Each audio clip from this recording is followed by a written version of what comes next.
West Virginia survived its annual "Why in the world are we playing Marshall" game. Now it's time to get back to the Big East and host the conference leader. Hey, how are you, folks? Jason Horowitz, glad to be with you, breaking down some of the best college basketball games each and every week here on CBSSports.com and, of course, all over the CBS Audience Network. And this week, fortunate enough to be joined by CSTV Steve Lappas. And, Steve, aside from the fact that in 5 of the last 6 years, West Virginia has either lost to Marshall or won by 4 points or fewer, we'll ignore that fact for a sec because they've only won by 2 on Wednesday. We'll leave that alone because it's the annual slip-up game, I guess, when you go with the interstate game. But they're better than that, and Bob Huggins knows they're better than that. But how do they match up with Georgetown? Well, let's say this first about Bob Huggins. He has really done an amazing job at West Virginia. John Beilein was the complete opposite coach of Bob Huggins. He wanted to play 1-3-1 zone. Huggins wants to play all man-to-man. So he recruits all these kids to play 1-3-1 zone and shoot threes. And now Bob Huggins comes in, has it playing man-to-man, some of the best man-to-man in the entire country. So he's done an unbelievable job. Well, how do they match up? The defense has certainly been very good because they're one of the better teams at turning teams over, and they don't turn the ball over themselves as well. But in terms of what they're going to see with the size of Georgetown, the length of Georgetown, Roy Hibbert, how do they match up?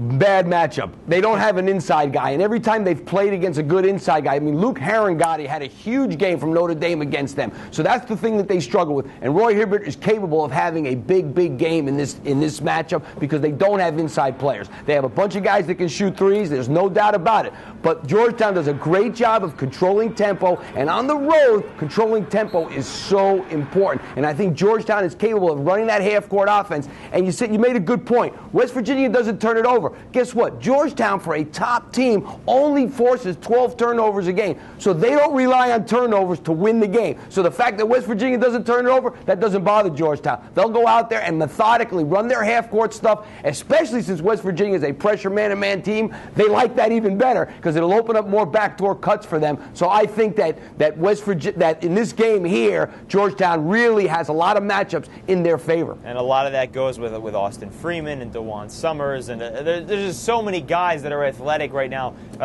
for Georgetown. On the other side, West Virginia, they're surprisingly athletic. They've got 4 guys that average more than 10 points a game. What will be the key offensively here for West Virginia? Who are the 2 guys we should look out for? Well, Alex Ruff makes 3.5 threes a game, and Joe Alexander. Those 2 guys have to play very well, and this team has to knock down 3-point shots if they're going to have a chance because they're not going to get much in the lane, so it's going to be about what they do on the perimeter. And the other thing is I don't think they're going to turn Georgetown over much. Georgetown, one of the best teams in the country at not turning it over. So this West Virginia team is going to have to make a ton of threes against Georgetown. Well, they do have they typically play well at home, especially against top teams. We remember they beat UCLA last season, who was top 3 team in the nation, and of course was a Final Four team. Now they get another Final Four team from last year to come to the WVU Coliseum. I know you said it's a bad matchup, but can they pull off the upset?